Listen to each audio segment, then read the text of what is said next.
welcome back to another episode of Over the Glass. I am your host, Jay.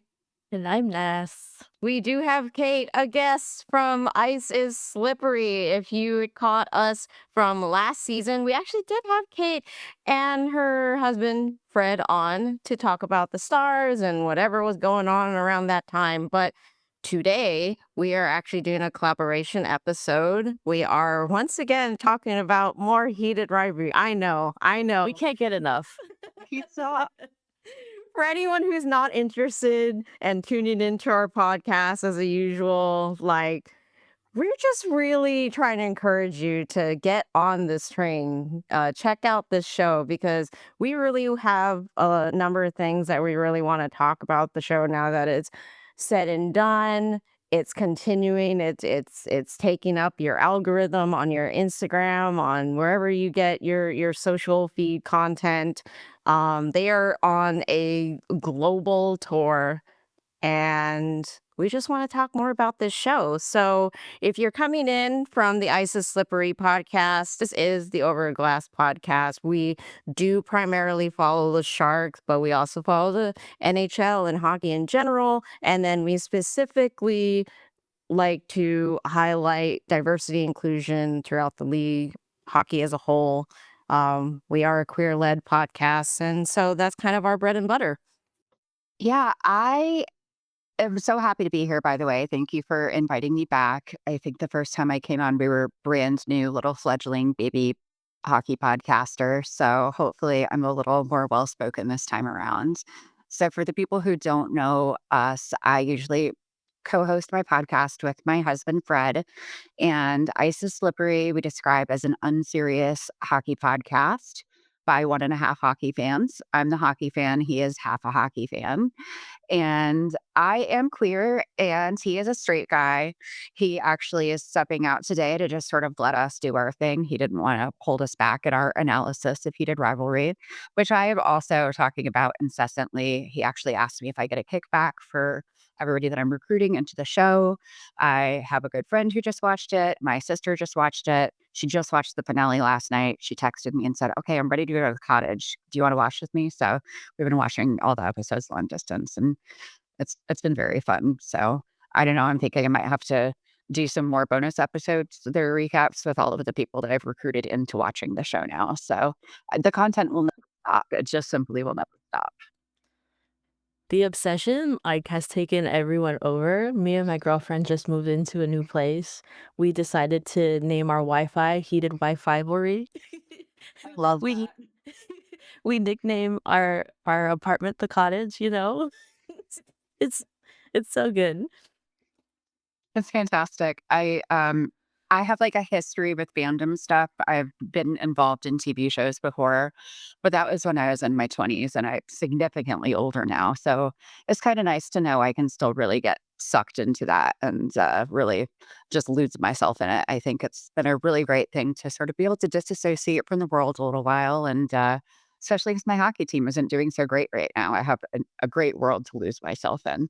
I guess we should just get everybody on the same page about our experience getting into the show. So, what was your experience with Heated Rivalry going into the show? So, like I said, I'm a longtime hockey fan. I've been into it over a decade, but I got really into it starting around COVID because I couldn't socialize. So, talking to hockey fans online was like a lifeline. I would say about 4 or 5 years ago during the off season, I decided to try to read hockey romance because I was going through hockey withdrawals. And I was like, oh, well, I'll give that a try. It didn't really stick because I'm not a big fiction reader, but I did read the Heated Rivalry series and I really, really enjoyed it. I thought it was really great. I especially loved the character development with it. So I ended up reading the whole series when I was on vacation. This was, I think, 2022 maybe. And I just really enjoyed it. And then, so when I heard that they were making a show about it, I was very excited. And I hoped that they would do a good job with it. And I don't know, I've been paying attention ever since I started following the actors when they had like 10,000 followers on Instagram. And now I'm like, my close personal friends, Hudson and Connor, are mega stars now. And I love that for them. Global megastars. insane. Insane is crazy. I have not seen anything like it. Like, I don't think ever. And I am very like pop culture obsessed. It's kind of a problem.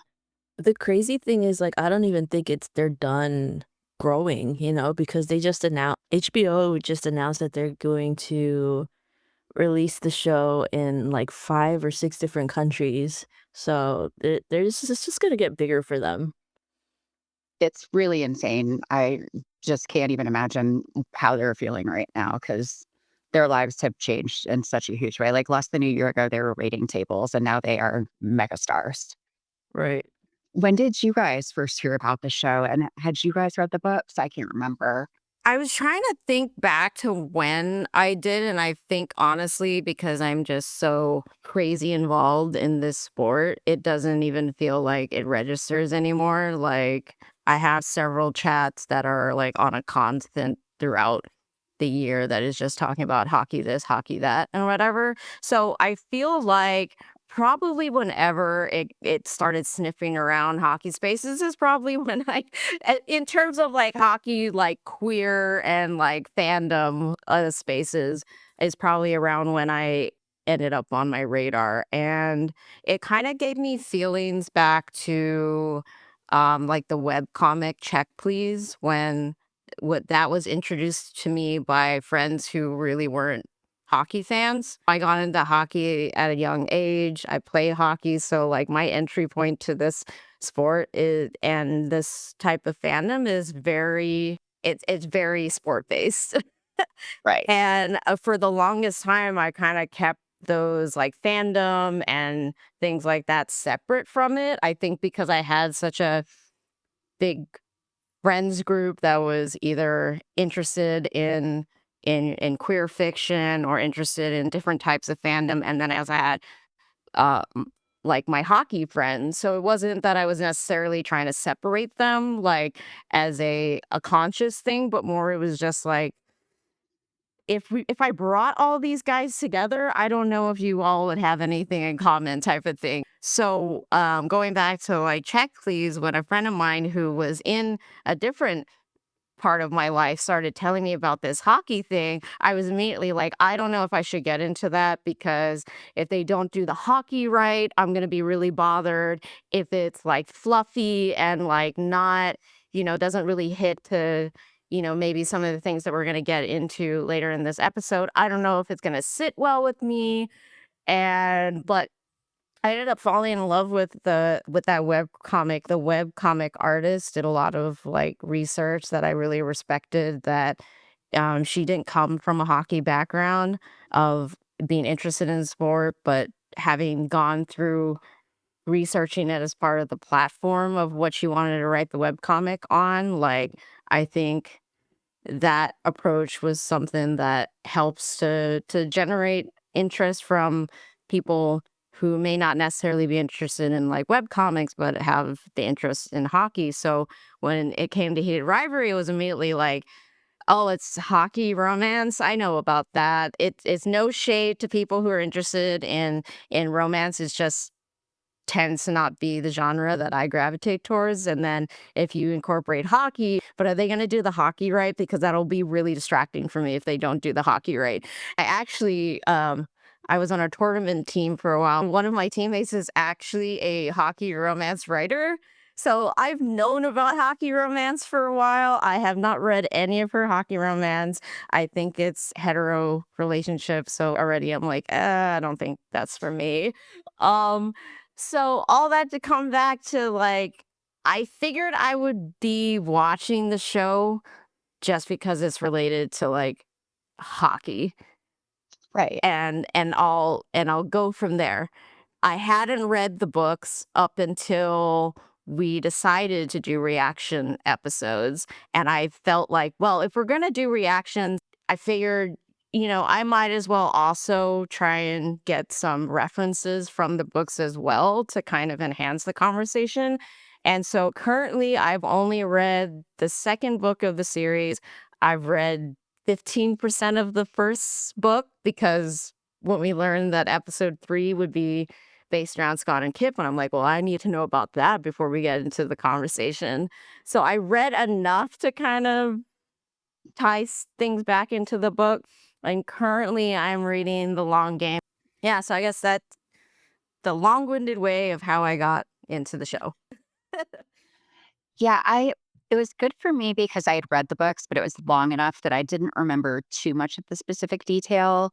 So what I did was I would watch the episodes and then I would just go back and sort of reread the books up until the points of the episodes where we were. I'm a speed reader, so it wasn't that hard for me to do. So that way when we did our recap episodes, I could kind of compare and contrast the books to the show and fill in any other details. So that was really helpful for me. So I have now reread the first book and the second book. I am thinking I maybe won't revisit The Long Game before the series comes out, just because I kind of liked not really remembering exactly what was going on going into it. But I don't know. It's going to be a long time until the show comes out. So it's very probable I will just reread the entire series again because like I said, a speed reader, like, I could just blast through them in a week and then probably forget about them again by the time the show comes out because I got Swiss cheese brain over here, so Yeah, I mean, with the first book, I read that in like 4 to 5 days, so yeah, it's a quick read. We actually weren't originally planning on covering the books either on our podcast, but some of the more mainstream hockey podcasts were covering it, and my co-host/husband was like, "Hey, you're, like, fandom girl and you're queer, like, I think maybe you should be talking about it on our podcast because you have like a different perspective on it. And also, our podcast is kind of quirky. Like, we do talk hockey, but we also play games where, like, we're like, what fast food sandwiches are NHL players? Like, Jack Hughes is a spicy chicken sandwich. And that's just how it is. Like, I can't explain it. So, we are, kind of a weird niche hockey podcast and we don't take things super seriously. So, we like to be a little offbeat, so it kind of made sense for us to talk about a TV show as well. So that's kind of just how we got into it. And then, I mean, it ended up really being very popular. So we just kept going with it. And then I just never stopped talking about Heated Rivalry ever. So The question is, will we ever stop at this point? I don't think so. My sister last night said, "Well, it's over now. Like, what do we do?" And I said, "Oh, you just stay at the cottage. Like, we're all here. We all live here now. It's great. Like, we're having a great time." So it's over. We haven't I left. So yeah, we have all the outside media, we have the actors to be obsessed with, like, everything's fine, everything's cool. We just live here now. Rachel Reid's new book just dropped, so people's got their obsessions. It's good. We're fine here. And she's gonna have the new book in the Game Changer series, so the 3rd Shane and Ilya book is coming out in September. So, uh, a lot of pre-orders have already been placed for that. So, Oh, I thought it be dropped great. already. Oh, no, she did have a different book that dropped pretty recently, I think, but yeah, no, that one's coming out in September. I think she's actually still finishing writing it. She is, like, locked in a hotel room, and she's like, "I have to go offline right now because I can't" you know, it's gotta be weird, like, characters that you've written are now out there in the world, and we're just trying to, like, figure out their story, and meanwhile, they're out there, like, walking in fashion shows and hosting the Golden Globes or presenting at the Golden Globes, so Right. totally wild. And it must be hard too, like, hearing fans' opinions and, like, what they would want to see the characters get into or, like, what they would want to see or where they want to see the story going, to not influence you as a writer. For sure. Yeah, Yeah. I'm a writer, and I don't think I'd be able to do that at all. She was on the What Chaos podcast recently, and she did say she feels like she has, like, this great sense of power right now where she's like, "I could do anything." She's like, "I could kill these guys, like, nobody can stop me." And so she was having a good sense of humor about it, but I must be a did lot of pressure. I did see that Connor's story was there was like some Instagram reel from when he was on one of the morning shows and they were asking him to react to like or give some kind of thoughts in regards to the third book, and she replied at the bottom of that post with, "Oh, this is really awkward if, she's gonna reveal that she actually kills off Ilya." I don't know what he said in the clip because I was just kinda scrolling, but it was funny that she's like, "Oh, damn, this is awkward." No, she said that on White Pass too. She was like, "Oh yeah, no, I think at the first scene it'll open at Ilya's funeral, and then Shane will just move on." I'll be And very short book. These suckers who are pre-ordering, ha ha ha ha. Yeah, Ilya's sense of humor in the books is definitely just Rachel Reid's sense of humor, and that's fantastic. So whatever she does, I'm going to be a fan. So I'm excited to see that, and I guess I just have to kill the next 10 months or however long that is. I don't do math. So I want to move on to talking about the global phenomenon of this show. And I kind of put together this slideshow of different places that have been popping up on my Instagram feed that would otherwise I wouldn't see it there. The Washington Department of Health is using a picture of Ilya and Shane at the cottage. Ilya's grabbing Shane's face, and the caption says, "Hollander, promise me you get flu vaccine." The DC Public Library has a picture of a worker at the desk with a sign that says, "Please don't talk to me about heated rivalry because I have no self control and will talk to you for hours and get no work done." Um, the Los Angeles Public Library is showing a caption of the wait time on holds for the Heated Rivalry book. The Ottawa Tourism Instagram page has in their description as the birthplace of Shane Hollander. On Wheel of Fortune, they had a whole slideshow of contestants guessing the what's on the board. One of them says a romantic cottage by the sea. Another says rookie of the year, blueberry smoothie, Montreal, Canada, Canada Dry, ginger ale, lakeside cottage, and finally tuna melt. On Jeopardy, the answer is a hockey game begins with one of these. Can you all guess what that is? What is the face off? A small house by the lake known for its quote cheese or quote industry. That's the cottage. It's the cottage. It's where we all are. With the most famous soda flavor from this brand, you get quote real ginger, real taste. Oh, is this Canada Dry? That's got to be. Well, you got to say it in the form of a question. Oh, what is Canada Dry? What? Ding, ding, ding.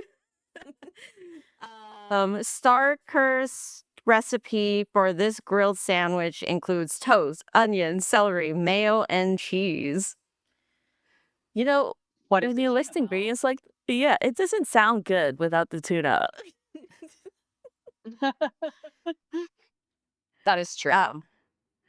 Including the common and the Arctic, there are 5 species of this waterfowl of Canada and the U.S. that's known for its haunting cry.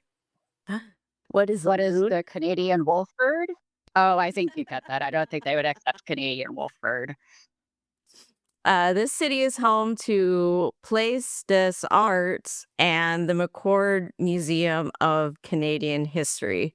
I don't know this. What is Quebec, maybe? I don't have the answer. It's fine. So we'll go with that. The city's public library on Bolson Street has murals that John Singer Sargent spent decades on. What is Boston? That one is Boston, I know. All right. And finally, named for its consistency is beverage made by blending fruit with yogurt, milk, or both. What is a smoothie? So silly. And then, as we know, the Connor Story and Hudson Williams got invited to host and attend the Golden Globes. Love it for them. They did get to sit at the same table as Kumail Nanjiani and his wife Emily Gordon, which I loved, and freaking Kumail Nanjiani should have won the Golden Globe for the best stand-up or whatever it was, and we won't talk about who actually won that. But Kumail posted a picture of it's him and his wife in the background, and then Connor Story and Hudson Williams in the foreground. And the caption says, "The face you make when you have the best seat in the house." And then Emily Gordon, his wife, also posted a picture from the reverse. They're looking at the stage, and we're seeing the behind of Connor Story and Hudson Williams in front of them. And she's had a glorious night despite Kumail not winning, and Wanda Sykes' response to the winner helped take out a bit of the sting. And then she says, and to answer the question from people I hadn't spoken to in 20 years who reached out, yes, we were at the table with the Heated Rivalry guys, and yes, they were great. And That's finally, awesome. Discover Muskoka posted a picture of two people getting ready for a face-off on the lake, and the caption says, "Come to the cottage." So fun. It's great. Everybody's in on it. I know Canada Dry did not post anything on their social media about the show for quite a while. And when they did, a lot of the other brands really trolled them. Like Tim Hortons is like, great, good that you finally showed up. So when the other brands are trolling you for not getting in on the easiest marketing opportunity ever, you've really messed up along the way. I mean, how are you a ginger ale brand, the ginger ale brand, and you have not jumped in on this? Like, it's ridiculous. Ridiculous. So now I want to move on to a discussion they want to have around hockey romance as an entry point. We already kind of talked a bit about how we all got into the sport and how we arrived at Heated Rivalry, but I think it'll be interesting to talk about people who are coming into the show from the hockey romance novel perspective. And so I want to start out with the article on Vanity Fair, Heated Rivalry and the Big Business of Hockey Romance Novels. So people aren't flocking to the show and the overstuffed shelves of hockey romance titles because they love the sport. The popularity of hockey romance is one of the most prevalent subgenres, and kissing books is more about the scoring than the shooting, if you catch my drift. So one person, Megan, a millennial woman, said, "I don't watch hockey. I played sports my whole life. I love sports movies. I love sports documentaries," end quote. "But watching actual games, not so much. She'd rather be reading. Her sports fandom is all about the plot. Quote, I like the human aspect of it, and that's similar with books and documentaries," end quote. She explains, quote, "I like to hear about the people in their real lives and how they got there, why they are the way that they are. That's similar with romances. I like the story behind the scenes," end quote. The athletics to her are, quote, kind of the least interesting part of it," end quote. "The sports appeal to her is in its contrast, which makes for fertile grounds for romances too. Quote, these men are capable of being very nimble, being very agile, and the most lyrical in their movements. And they'll just punch someone in the face. As a woman, you have a lot of societal external noise about the way that a woman's supposed to be. Whether I want to or not, I naturally am going to compare myself a little bit to the female character, whereas with a male pairing, I don't. I love seeing men being vulnerable. Yeah, I mean, that's relatable to me. Like I'm queer, but I am married to a guy and if I do read romance at all, it does tend to be male because I don't like to picture myself in romances. It's just not a thing I'm interested in. And I don't know, I have an easier time if I don't relate to, I guess, having the same parts as the characters. I know that's like probably a weird thing to say, but I don't know. It's like in those scenes, I'm just like, well, I'm not in this scene, like, so I'm not in this play. Like, it's fine.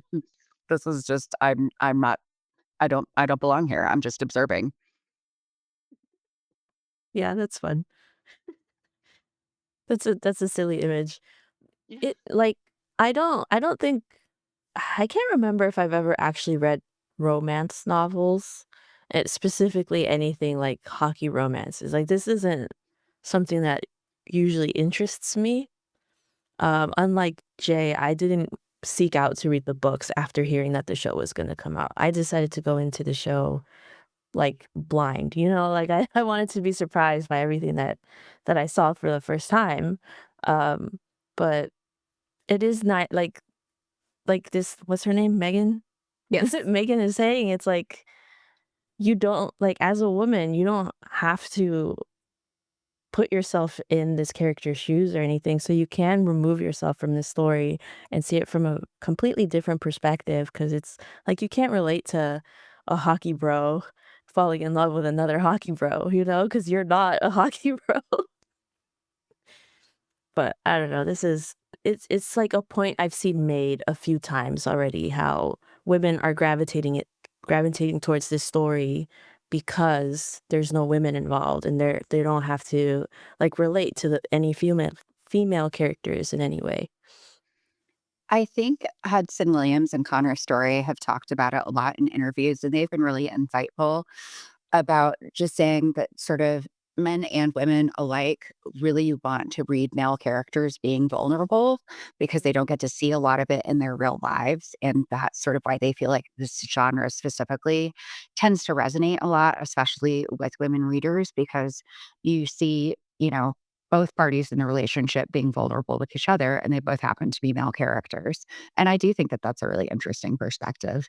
So I happen to be married to a very sensitive, vulnerable man, and it's great. And I totally get why people are into that. I'm into it. We've been married we've been together for over 20 years. So, I feel like he's a little bit of a unicorn. And it's great. And I would also read a book about him. Like, it's great. He's fantastic. So I do see the appeal from that point of view, especially I think if you're not getting that in your real life or you're not experiencing that in your real life, it's almost kind of idyllic to get to read that book where it's like these are two people, just like, especially in these books where they're like emotionally mature people talking about their relationship. Like, maybe at first there's some misunderstandings, but none of them are like those misunderstandings that are just like manufactured. Like, they're all very real emotions, and they do work through them together, which is kind of awesome. Yeah, I find it interesting from Megan's perspective how she doesn't watch hockey while she's played sports all her life. She's not really interested in following the sport as far as leagues are concerned. I've definitely encountered this in my time playing sports in general, beer league, co-ed versus women's league. In co-ed, all the guys are watching sports. So, like, it wasn't until I spent some time in a women's league where I'm the one who's like, oh, the Sharks are playing tonight and whatever. And we're like maybe away for like a tournament game, and no one gives two fucks that the Sharks are playing that night. And I get it because, they're like, well, I don't really want to watch like men play. And I'm like, that's fair. I can understand that perspective versus when whether it was like the NWHL or the PWHL, whatever reiteration of it, or the way that we're getting more women's leagues like with the WNBA, and then we have the upcoming like baseball professional league, like like women specifically are really excited to get into watching and following the sport. And then in terms of for my life, like sports has always been an avenue for me to not feel like my gender has to be like I have to perform in some manner. I've been able to be the person who I've felt all my life versus off the field. I felt like I was always being subjected to how people felt that I should be versus if I'm out playing a sport, like we're regardless of it if it's with women, men, co-ed, etc. Like there's a commonality that I feel like I can ride that gray area and not feel like my gender has to be scrutinized. Um, and then in terms of hockey romance or romance novels in general, the way that there's been conversation around, well, why are women so interested in like the male pairings, I think it was a good point that was made about the societal external noise that kind of gets left at the door in a way, and you have like these emotionally available men that I think perhaps people out in the real world are like women who are trying to enter in heterosexual relationships. They don't see this enough that fiction is almost if you go back, we're like millennials, zennials on this podcast, like I think the younger generation is starting to have more availability of these more diverse storylines versus something that we're going to talk about a little bit later in terms of like fan fiction and like that approach type of thing. It's almost like we had to create these spaces for ourselves within fiction to because we weren't seeing it out in the real world. And then so another person, Laura McCormick, said another super reader, Laura McCormick, a 40-year-old who lives outside of Chicago and devours more than 100 romances books a year, loves the contrast of public and private personae in Heated Rivalry, invoking the character archetype of the quote cinnamon roll. Those guys, like, they go to work and they kick ass and then they get the shit beat out of them and then they get into fights and then they come home and then they're like, baby, how's your day? Do you want me to rub your feet? Did you want me to make you a snack? Uh, the heel turn from bruiser to skate blades to domestic sweater boy is something of an antidote of the wave of toxic masculinity in the real world. I think it's important to note what women are saying in these like reviews or their opinions of Heated Rivalry is that they want men to change and be like less toxic and be vulnerable because like it's really hard to connect with men or like anyone really if they're not vulnerable, right? Like open up and then you can form a stronger bond with somebody and the toxic masculinity can be a whole conversation in itself. Like why you gotta be like that? I mean, I see like a lot of Instagram reels coming up where it's like a straight man reacting to Heated Rivalry, like in a positive way. And the comments are just full of like, this is the masculinity I want to see in the world. And it's like, I mean, okay. Like, I mean, it's great that they like a good show, but I do get it. Like, I guess as somebody who, I mean, like I said, I've been with my husband for like 20 years now. So it's been a long time since I've been on the dating scene, but I, in college, dated some toxic guys. So, I think maybe if I was still in the throes, I would feel a little bit differently about it. But I mean, I do get that, like, we do want to sort of reinforce when we see people being non-toxic that we do want to be like, hey, more of this. Like, thank you for doing that. So, I don't know. I feel like maybe the show is giving hope for that because you do see a lot of the toxicity right now. Like it's very out there and that's just as prevalent, if not more prevalent. So I don't know. I feel like the show is maybe making that feel like if the show can get made, that's a great sign. And then if people are watching it who aren't just the audience that kind of everyone was originally thinking it was, then, that's a really good thing. So What is a cinnamon roll in this context? like soft and squishy and sweet. Yeah, there's like a whole thing that's like, you know, looks like a cinnamon roll, could kill you, looks like a cinnamon roll, looks like a cinnamon roll is a cinnamon roll. So it's like a whole like online trend. I'm too online. It's like it's a serious problem. But yeah, so that's kind of how they will categorize people. But yeah, I'm trying to think. There's definitely a good example somewhere, but I can't think of it if I'm put on the spot. But yeah, just basically somebody who's a real tough guy on the ice, but like really sweet and kind off the ice would be, you know, looks like they could kill you, but is a cinnamon roll. So Ilya's a cinnamon roll? Yes. Yes. Yeah, very much. Yeah. Cause he's like such a shit talker and such a like pain in everyone's ass. But then like really like the way he is with Shane is like so sweet and so sensitive. And no, he's totally a secret cinnamon roll. So, and people like that. People like that about him. People into their cinnamon rolls. They sure do. So another point that was made in this article, which is kind of a diversity problem, which we're going to get into a little bit later. Elizabeth Held, author of the upcoming nonfiction book Romance Landia and co-founder of the DC area Really Reading Romance Book Club, pointed out the racial elephant in the locker room. Quote, hockey is really one of the few sports where you can field an all-white team and it passes the eye roll test, end quote. Side note, otherwise known as Team USA. In 2022, the NHL conducted its first internal demographic study and found that more than 90% of players and coaches in the league are white. And when expanded to all league staff, it skewed about 83.6% white, and about 25% of fans were people of color. Quote, I really hope explicitly people aren't being like, oh, I was trying to pick up a white romance. I was unfortunately sure that there is like a group of people that does that, right? But I think a lot of it is that. And when you look at the books that have exploded on Instagram or Book Talk, which has been a huge driver of hockey romance, they all tend to be overwhelmingly white authors and about white characters.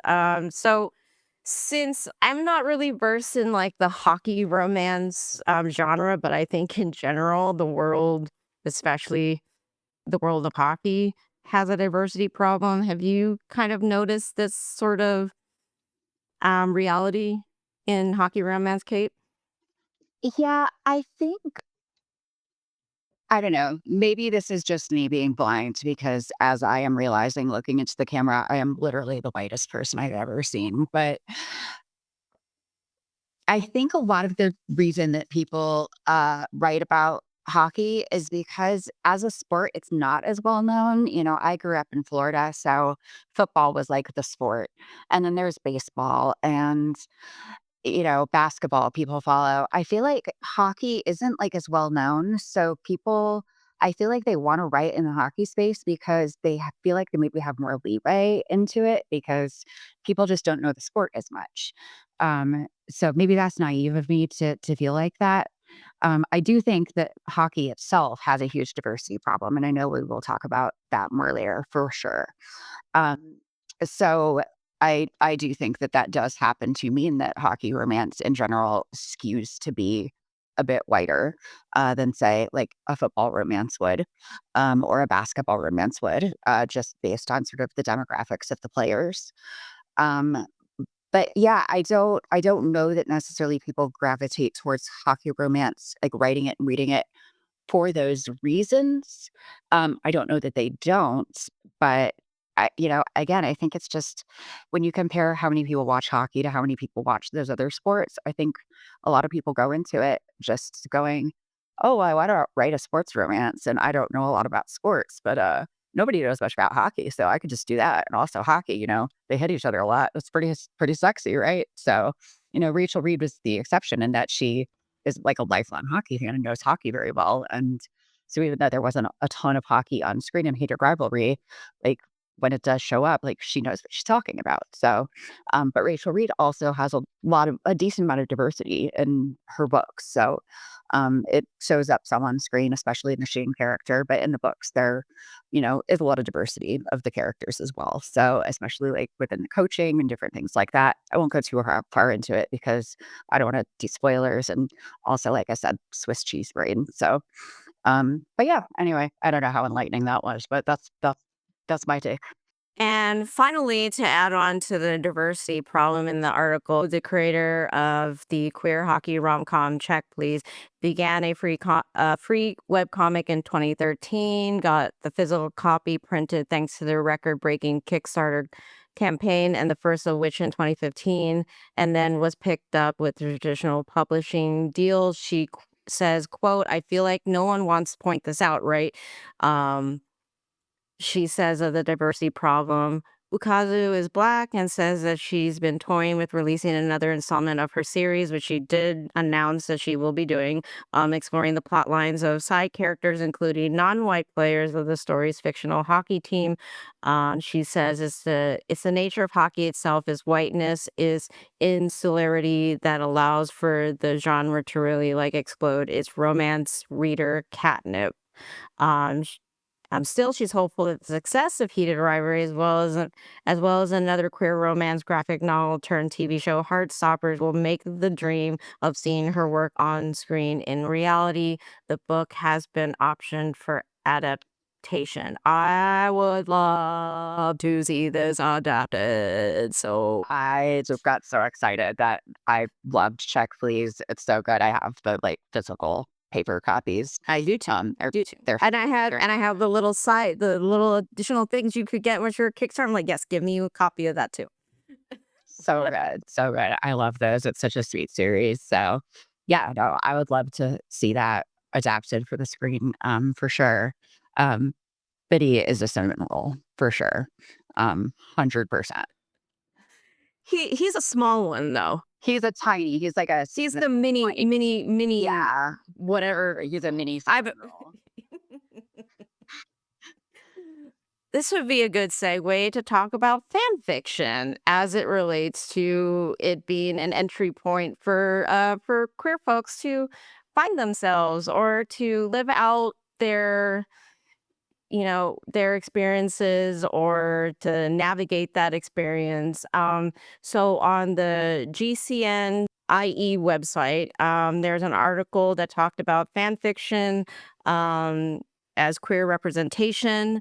The term fan fiction first appeared in 1938. Fan fiction is a practice of rewriting already established works of fiction and it has been around for a while. Fanfics are usually news stories involving already established fictional characters. Fan fiction tend to get a bad rap. The genre is mostly relegated to online spaces and associated with stereotypical types of people, such as, quote, nerds or super fans. The majority of people who write and read fan fiction are women, from members of marginalized groups like the queer community that often see themselves misrepresented or completely erased in mainstream narrative. This element of fan fiction is vital. While queer representation in media seems to be on the rise nowadays, it's only in recent years that we've truly started to see some change. For many authors and readers, fan fiction represents a way to explore one's own identity through the written word and their favorite fictional characters. Through fan fiction, the heteronormative structures of mainstream stories are picked apart and reassembled in narratives that better resemble the diverse reality we live in. In stories written by fans, it's easy to find queer characters who are also people of color, disabled, and or neurodivergent. For many queer folks, fan fiction can thus represent the first encounter with a positive and nuanced representation of themselves.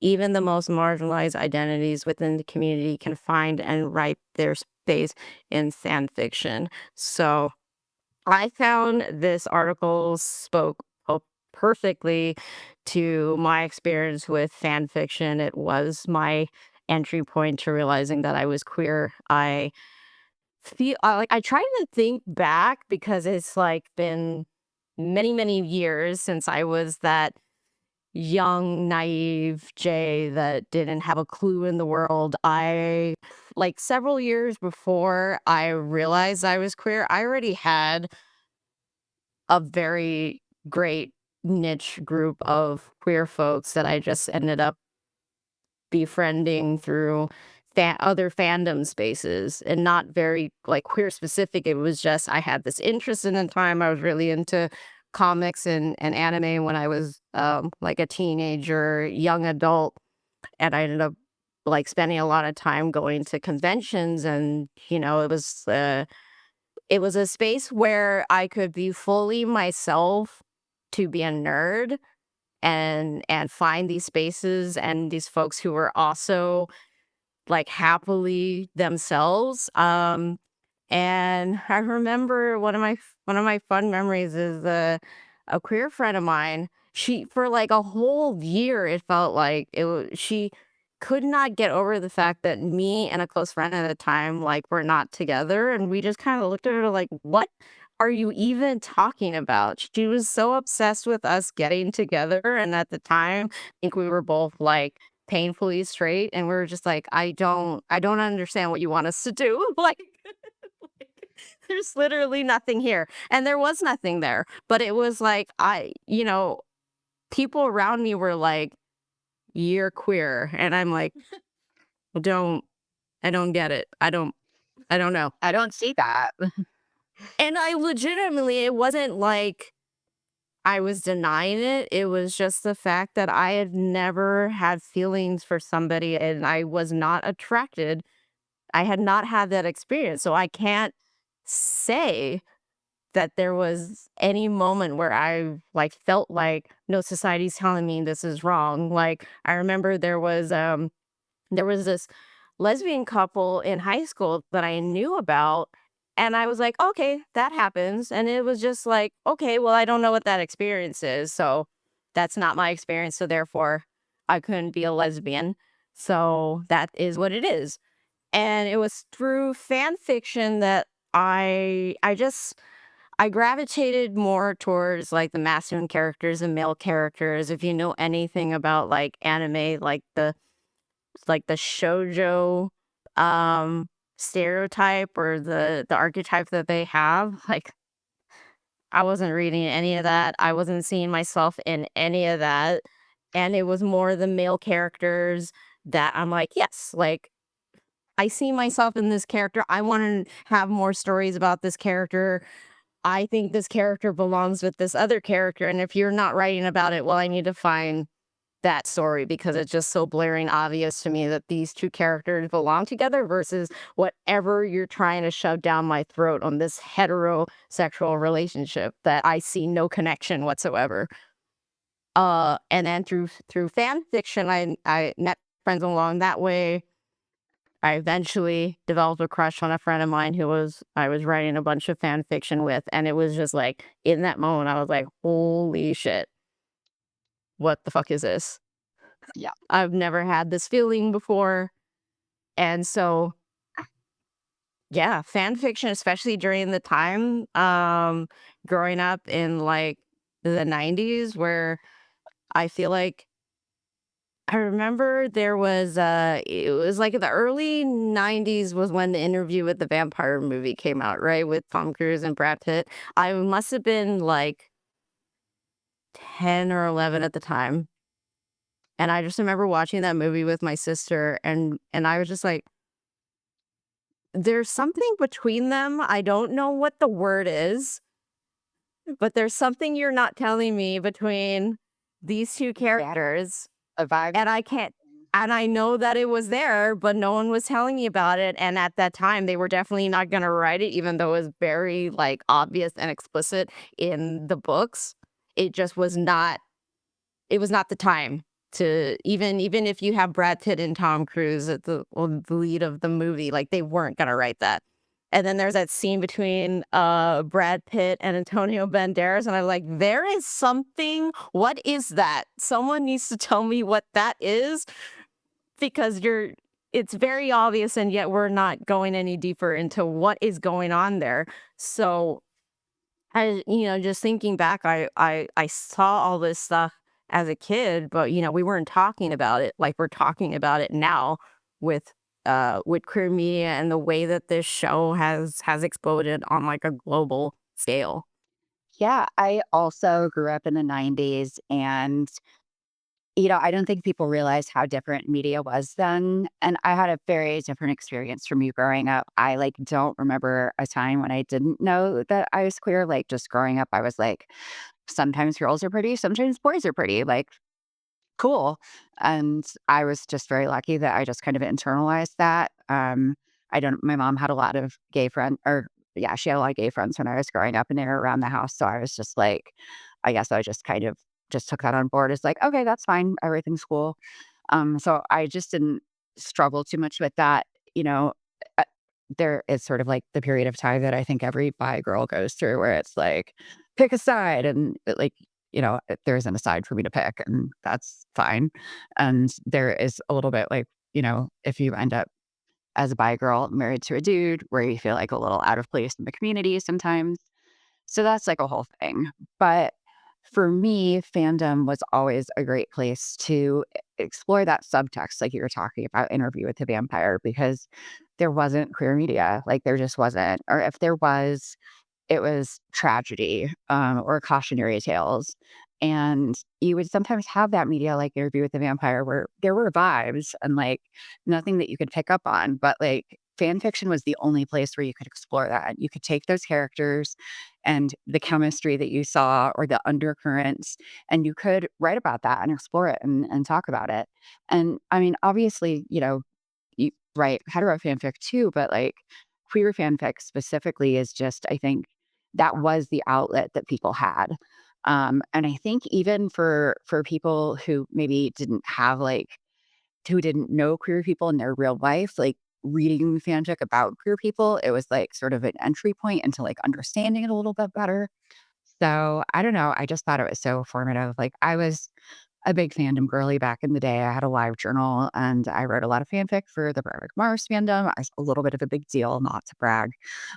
So yeah, it's for me, like fanfic was so important for me as a writer because I graduated with a creative writing degree and promptly went back to waiting tables and working retail. So for me, fanfic was a way to like strengthen my writing skills and like keep in touch with that part of myself and like get validation from people. So that was helpful for me in that perspective. But it also, you build that sense of community. Like I went to a Veronica Mars fan convention and I met people that 20 years later I'm still friends with. Like I got a job through one of them. He was editing a pop culture website and I wrote for him for a long time. So, you know, queer community, other kinds of community building, like it's all so interesting and so important and so much part of it. And it's just kind of part of that broader fandom culture in general. But I mean, again, going back to it, I don't think you can overstate how important it is to the queer community because for so long, it really was it felt like at least, the only way you could sort of connect to that because you can't it wasn't easy to like go to a bookstore and buy like a queer romance book. Like there weren't that many for one thing.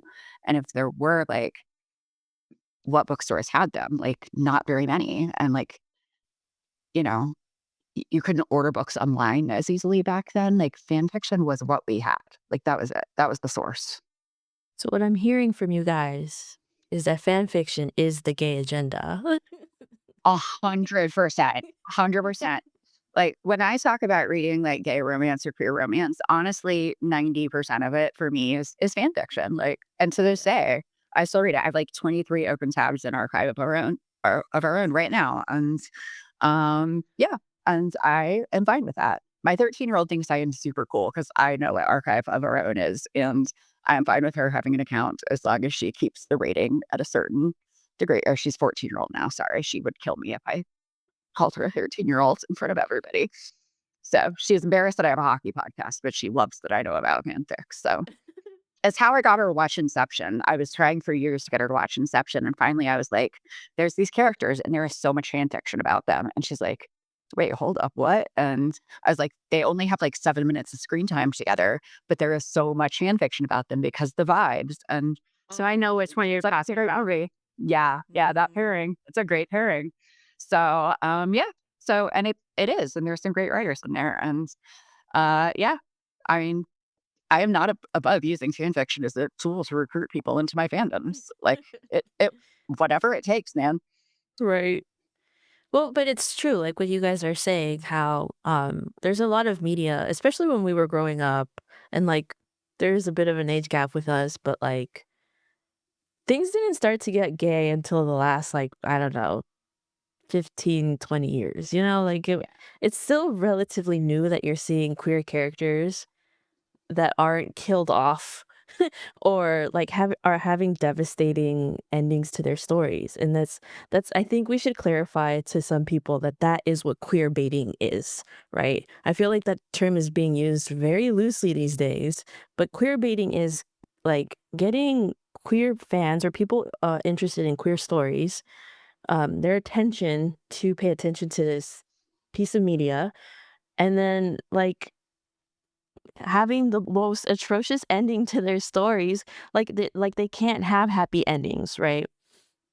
Fan fiction is a way for people to write in their stories or stories they want to see that have that happy ending, have more normal, I don't know, like you don't have to kill people off all the time. Like people can live happily ever after as a queer couple or whatever it is. It's I'm gonna go off on a tangent here, but you know, fan fiction is good, and I can understand the what's the word, like the gateway to queer. For sure. For me, I always think of queer baiting more as like if a TV show implies that two characters are going to go there, especially like off screen, like sort of in the media, but then never actually goes there with the characters. Like for me, Mhm. that's the queer radius kind of thing. And like that's been a thing on shows where it's like, oh, we know that the audience like wants these two male characters to hook up and we'll like do sort of like little cheeky winks to that, but we wouldn't ever actually do that. Like that also feels very queer baiting to me. Yeah. And that was a thing where fan fiction again could explore that. So again, to see a show like Heated Rivalry where it's not queer bait, it is an actual show about queer men in love. And like I say queer men because everyone refers to it as the gay hockey romance show, but Ilya's bi and he likes both. So shout out to my bi homie, Ilya Rozanov. Love that for him. I do need to clarify though, you and Ness have the age gap. I'm actually closer to Kate's Right. age than I am to you. That's what I meant. But yeah, no, I'm 45, so I'll put it out there. Or I'll be 45 in April, so I'm practically 45. So yeah, I'm fine. We literally I cannot go through an episode of my show without talking about how old I am because I'm very 80 and yeah, cold in Colorado right now. So, our sponsor for the episode is DraftKings. The jaw-dropping moments that make hockey hockey. Experience them all with DraftKings Sportsbook, an official sports betting partner of the NHL. Missouri listeners, listen up. DraftKings Sportsbook is now live in the Show Me State. New customers, this one's for you. Bet just $5, and if your bet wins, you'll get $200 in bonus bets instantly. Download the DraftKings Sportsbook app and use code THPN. That's code THPN to turn $5 and $200 in bonus bets if your bet wins. In partnership with DraftKings, the crown is yours. Gambling problem? Call 1-800-GAMBLER. In New York, call 877-8-HOPE-NY or text HOPE-NY 467-369. In Connecticut, help is available for problem gambling. Call 888-789-7777 or visit ccpg.org. Please play responsibly. On behalf of Boot Hill Casino and Resort, Kansas, pass-through of per wager tax may apply in Illinois. 21 plus age and eligibility varies by jurisdiction. Void in Ontario, restrictions apply. Bet must win to receive bonus bet, which expires in 7 days. Minimum odds required. For additional terms and responsible gaming resources, see dkng.co/audio limited time offer, copyright NHL 2025, all rights reserved. So we're going to move on to some discussion about Asian representation in hockey. We kind of want to get into more of a focus about hockey in the real world versus how it compares or contrasts with the show's perspective of hockey.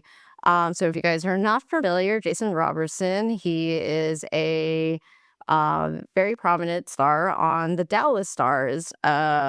He he's of half Asian heritage, and he was recently snubbed from Team USA. So in the New York Times article, they reported that Robertson, one of the NHL's most prolific goal scorers, drew support from across the sport.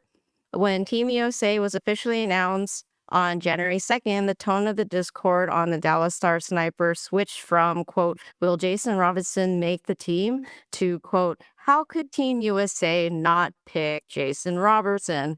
The USA Today article says Robertson was ranked first among American scorers with 48 points in 21 games and was second with 21 goals when the U.S. team was announced.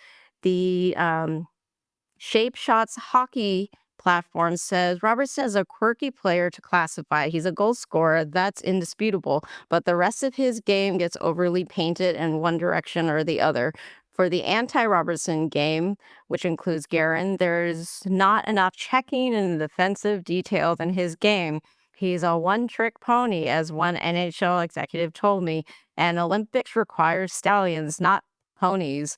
For the pro-Robertson camp, he's a very good defensive player. Analytically speaking, Robertson grades out well as someone that can play in all situations. The reality lies somewhere in the middle. He's a middling defensive player, in my view, but more than good enough to be one of the top 6 American forwards because, in my view, a good offense is always a pretty damn good defense. Um, there's an additional article by the New York Times that has Bill Guerin, who is the one at the top of the committee that chose who would be on Team USA. He is quoted saying, "We actually have to build a team. We have to fill roles. We have certain responsibilities that go up and down the lineup, that we need players that are elite in all of those categories," end quote. So in the end, forwards like Brock Nelson, JT Miller, and Vincent Trocheck, who are trusted in non-scoring roles by Mike Sullivan and the coaching staff, who are also the coaching staff of the New York Rangers, which 2 out of 3 of those players are a part of, made the team over goal scorers like Robertson and Caulfield. Tage Thompson and Clayton Keller were the new forwards added to the roster, while Seth Jones cracked the deep blue line with Noah Hannigan earning the 8th spot overall. Guerin did confirm on that Friday that versatility was a big factor, the ability to play multiple positions, multiple roles, he said, but it's also the buy-in and being part of the chemistry. The buy-in was really big and will continue to be really big, and we need players to assume roles that maybe they don't normally assume, accept what's going on and think of the team first, but put winning at the top of their minds. And just an FYI, to this day, there's been no player on the U.S. men's Olympic team of Asian descent. Okay. Okay, I know you have a lot to say. I'm just gonna sneak in here real quick. Uh, I think it's interesting that Bill Guerin is in charge of putting this team together. I don't know if you guys know, but Bill Guerin is half Nicaragüense. So he is half Latino. And to me, it's very interesting that whatever piss poor excuse he's using for not choosing Jason Robertson to be on this team, it almost feels like he is closing the door behind him because Bill Guerin was the first player of Hispanic descent to play in the NHL. And for him to take away this opportunity for Robertson to be the first player of Asian descent to play for the U.S. men's Olympic team seems a little hypocritical to me. That's it. That's my 2 cents. I appreciate you saying that. I did know that a little bit about that, but I didn't know everything. So I think that that's very good context and definitely something I will be referring to. So should I just go, or did you have Go anything else for you it. wanted to say, Jay? All No. right. I Unleash. Robertson. Okay. So I'm a huge Dallas Stars fan. They have been my team since I got into hockey. I will say too, like Jason Robertson isn't even my favorite Stars player. So like this is not just me being like, he's my fave. I just want him to play. Him not being on Team USA is absolutely baffling to me. He is one of the best American goal scorers. He basically the reasoning that they have given, that Bill Guerin specifically has given, is that he's not a physical player. You know, they say they want checking players on the team, and that he's maybe the implication also is that he's not a room guy. So instead, they're going with noted room guy JT Miller, who is well known for giving up on the ice and giving really lackadaisical post game interviews about how he doesn't know why his team sucks. So, Yeah, he is sorry that he doesn't know. yeah, he's sorry he doesn't know, but he just doesn't know. This is the captain of the team, by the way. So I said in a recent episode that JT Miller is my enemy. He doesn't know me. I don't know him. That doesn't matter. We're still enemies. So the fact that he was chosen, yes, but not heated, like icy rivals. So yeah, the fact that he was chosen over Jason Robertson, I take it extremely personally. Um, the US is basically just trying to replicate the Miracle on Ice situation. That's what they've been trying to do for the last 40 years. They're like, we don't need skill. We just need tough, gutsy, gritty guys. And I mean, it worked 40 years ago, but I don't think we've won a gold since. So I don't think that that's particularly great. They have decided like Canada has a lot of really great goal scorers. So what we'll do is we'll just play defense and play hard, gritty hockey and keep them from scoring goals. And then I guess we'll win that way by leaving our goal scorers at home, which is confusing to me. Jason Robertson scores goals.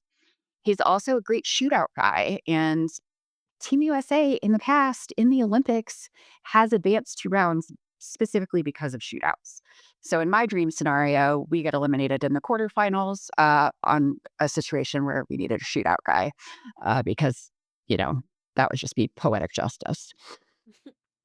I think that there is a perception of Jason Robertson that he's not physical. And I think part of it is, I mean, for the last 3 years, the Stars were coached by Pete DeBoer, who was very adamant that the Stars should not be a physical team. He did not like us being physical. I think 2 years ago, we had the least hits out of any team in the NHL, and we were in like the bottom maybe seven last year. So, not a physical team, not a lot of penalty minutes. And obviously, as sort of a good shooter, Jason Robertson's not somebody who gets in and does that. But Jason Robertson does actually check. He's just not somebody who's like a flashy guy. He's not like an in your face guy. He's just very sort of matter of fact about it. He gets in, he gets people out of his way, and then he takes the shot. And then he doesn't like show off and celebrate. He just does his job because he's a professional. I also think that potentially, unconscious bias is a thing. I did hear a lot of people say, oh, well, Bill Guerin is also part of a minority group. So therefore he can't be racist. Intersectionality is a thing. Like that's not real. I think that there is a perception about Asian men, particularly that they're in some way soft or something like that, that there's a softness or not an assertiveness. And that I think maybe translates into the hockey players specifically. So I think they look at Jason Robertson, who, there are many pictures of him looking just baby faced with a silly little smile. And, he's just a little cutie pie. And I mean, we call him professional iPad kid Jason Robertson because he's constantly glued to his iPad on the bench. And I think they just think he's like a soft child. And I don't know how much. He is a cinnamon roll for sure, but I do think he could kill you. I just don't think that people know that he can kill you. So, yeah, I just think that there's this misperception of him. And I think a lot of that comes from the fact that, again, not a lot of Asian players in the NHL. And I don't know, man. It's absolutely preposterous to me to not put Robo in the Olympics. Like it's the dumbest thing I've ever heard. Like, and I hear a lot of dumb things on a daily basis. So, like, my husband talks a lot. So I don't know what to say. Anyway, I could keep going, but I think I'll cut it there. But it's pretty preposterous. So but yeah, that's why I think I really appreciated Heated Rivalry because they did have some really good Asian representation with the Shane character. And I think they even improved on what was in the book because in the book, Shane was, half Asian, but it was sort of talked about, like mentioned, but never really delved into. And in the show, they did do a much better job sort of getting into that. And so I think this sort of Team USA talk has maybe brought up some of that sort of, Asian representation in the real NHL. And comparing it to the book, I think the book comes across, or the show actually specifically comes across better in dealing with sort of the pitfalls of that. So I am predicting that we will be losing to Latvia in the quarterfinals. So that'll be a nice laugh about it in regards to his connection to Heated Rivalry. Yes. And then to tie it back into Heated Rivalry, I do want to bring up the contrast as we kind of talked about the perception of Asian players or um, minority players in sport specifically. We're gonna tie it back into hockey. Is the contrast in how discussions were had with the representatives from Montreal and Boston post draft. So the Montreal rep, who I'm assuming is like the general manager, is at a table with Shane and his parents. Shane is just kind of zoned out. He's just like probably just continuing to think, oh my God, my life is over. I went at second overall. What is this gonna mean for me? Blah blah blah, whatever. The Montreal rep is saying about Shane, I can't tell you how excited Montrealers are about this. We don't care that he came number 2. People are popping champagnes all over Quebec. Oh, and just to be clear, we are thrilled that Shane is Asian or Asian Canadian. Very thrilled. In this moment, I do want to point out that Yuna is kind of looking at him like, what are you talking about? It's kind of awkward, like, smiling. I mean, and then he goes on to say, I mean, we've historically broken barriers and we're doing it again. So nothing to worry about there. So then after this, Una proceeds to inform the Montreal rep about how she's the world's biggest Metros fan and how it's part of how she came to feel Canadian. On the contrast side, right after this scene, we get the perspective from how Boston's reaction to picking Ilya first overall. The Boston rep says, we're not passing on a kid this strong with those hands. Not in Boston, Mr. Rozanov. He's a very natural number 1 pick. Congratulations, Ilya. Ilya's dad says he is strong, but he needs discipline. He can be, how you say, lazy. The Boston rep goes on to say, I find that hard to believe the way he plays. Ilya says, I promise to work very hard for you. The Boston rep says, I have no doubt you will, son. Very different approaches. Yeah. I didn't necessarily catch it the first time around, but when however many watches later, I did find it really interesting that I found it hard to tell.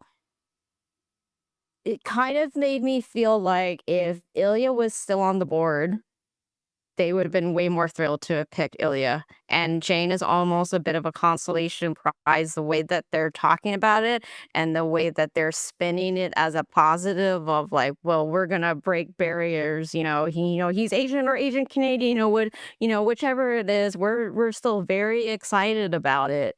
And there's nothing to worry about.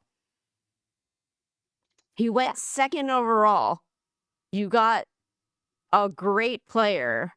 Why are you trying to like reassure the family that everything's fine? It should be fine. Like, why do we need to have all of these like comforting them? And then the way that Yuna responds in the way that she's telling him basically like we're very Canadian. And I feel like is a way to that we like it's a way that Asian Americans or marginalized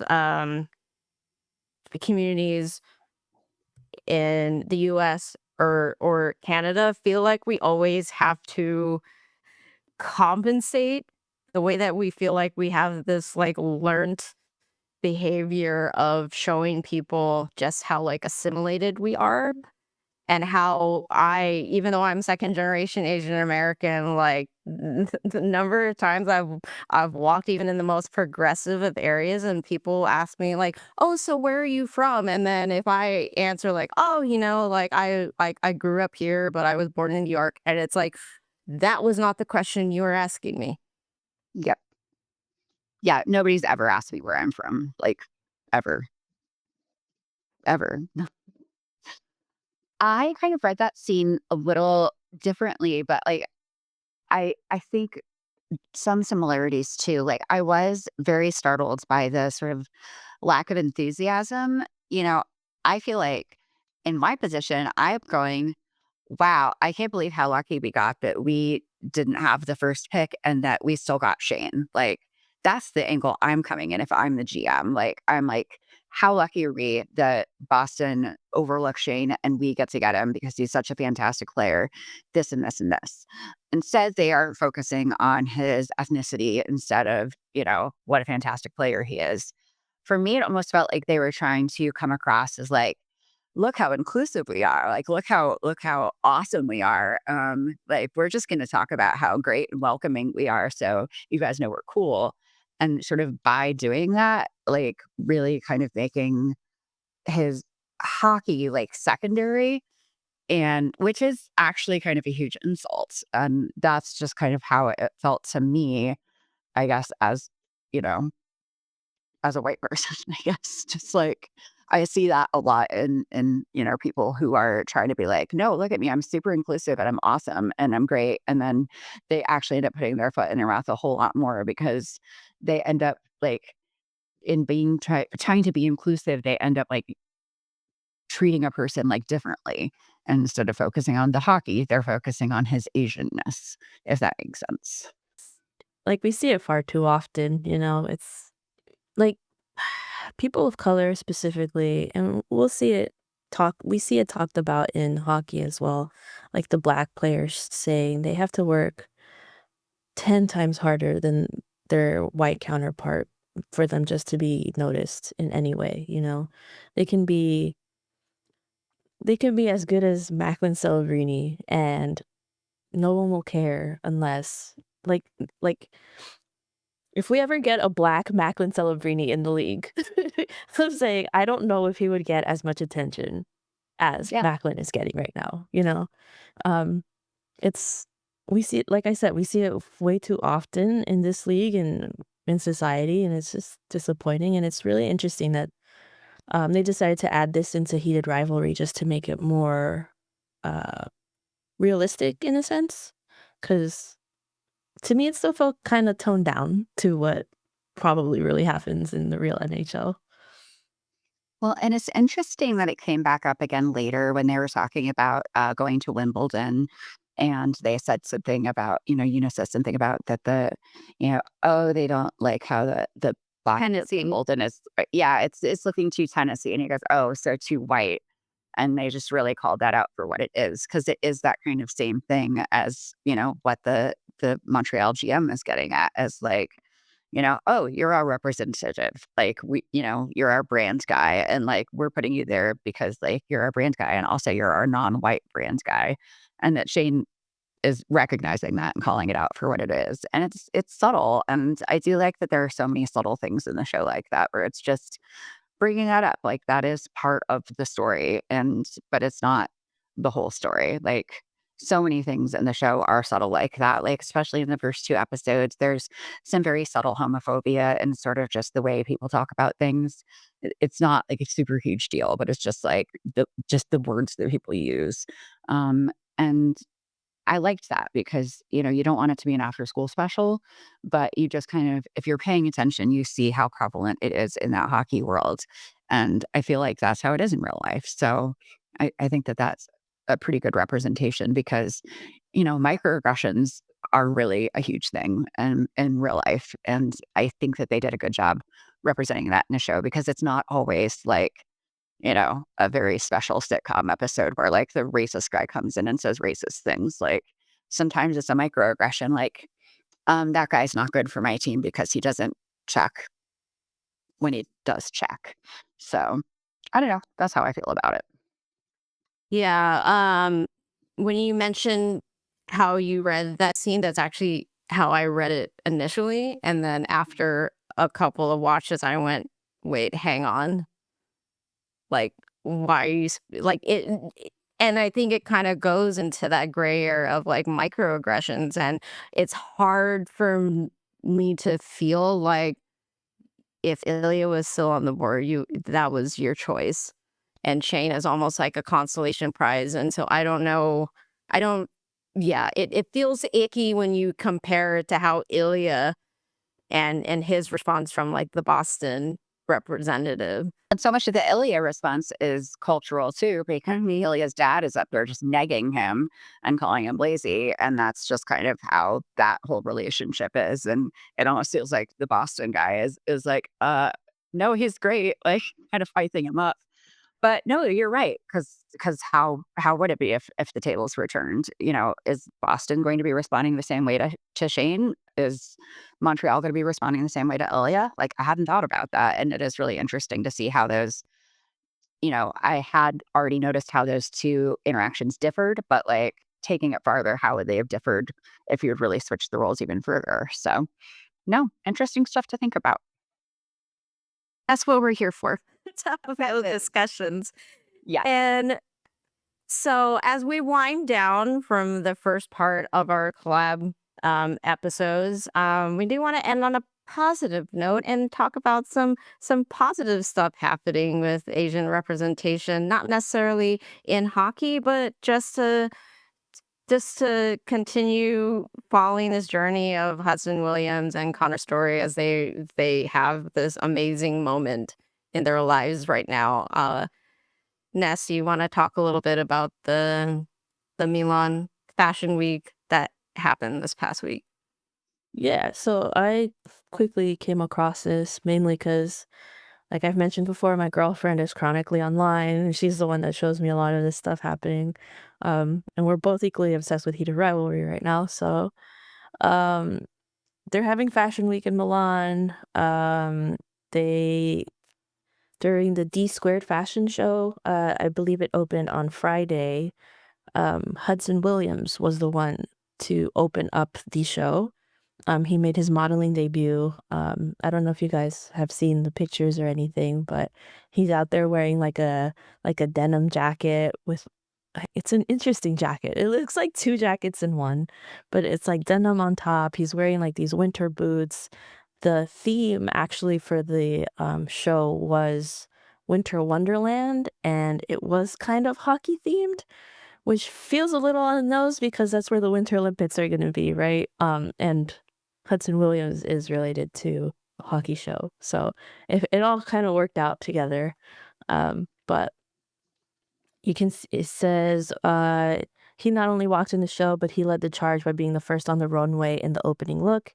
He wore coated denim jeans, tall winter boots with a red maple leaf detail, and a mixed material top that appeared to be like six jackets all bonded into one Rat King super jacket, which is what I'm saying. It looks interesting.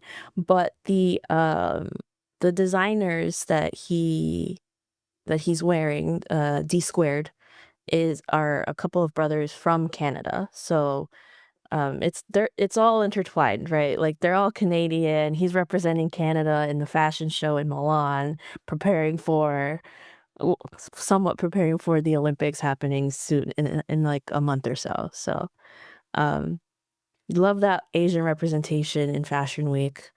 Um, and I don't know, kinda correlates to hockey a little bit just because of the theme. So, some Asian representation in hockey there. On the positive side of things, Yeah. I just think it's great that Connor and Hudson have been getting so much recognition. And I know there was a little concern in the fandom at first that maybe Hudson was going to get overshadowed a little bit. And that certainly has not happened. That guy is so charismatic. You know, he was on Jimmy Fallon.